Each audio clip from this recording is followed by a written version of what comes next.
Bonjour, dans cette vidéo, nous allons voir un petit lemme sur les applications. Un petit lemme, c'est un petit résultat que l'on va utiliser dans la démonstration d'un théorème. Alors, voilà la question qu'on m'a posée. Pour commencer, on a les hypothèses suivantes. F est une application de E dans grand F, G est une application de grand F dans grand E, et F rangé, c'est égal à l'identité de F. Alors, est-ce qu'on peut déduire de ça que F est bijective et que sa réciproque c'est G? Alors, voyons.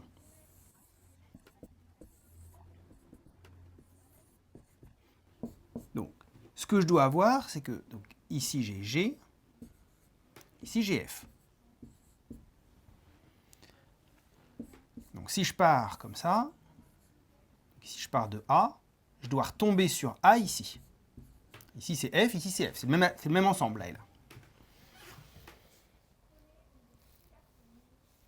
Alors,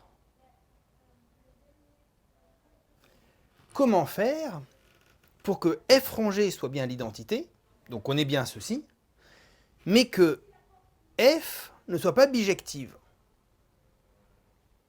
Ah bah oui, je peux rajouter un élément ici qui va vers A. À ce moment-là, F n'est pas bijective, G n'est pas bijective, donc ni F ni G ne sont bijectives, et pourtant, F rangé, c'est bien l'identité de F. Et donc la réponse à la question, c'est non.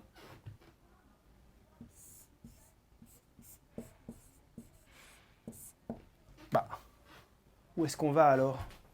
Vous avez raison. Et si on rajoute l'hypothèse G est bijective? Si G est bijective, F rangé égale l'identité de F, est-ce qu'on peut en déduire que F égale G-1? Alors là, c'est tout à fait différent, car si on sait que G est bijective, on sait que G-1 existe. Et donc, on peut composer par G-1. F rangé égale l'identité de F. Je peux composer à droite par G-1. Et donc, F rangé G-1 égale l'identité de F rond G-1. G rond G-1, ça c'est l'identité de E. Et donc, on obtient que F égale G-1. La grande différence, c'est que si on sait que G est bijective, alors on sait que G-1 existe, et donc on peut utiliser G-1, et ça prouve bien que, F est égal à G-1.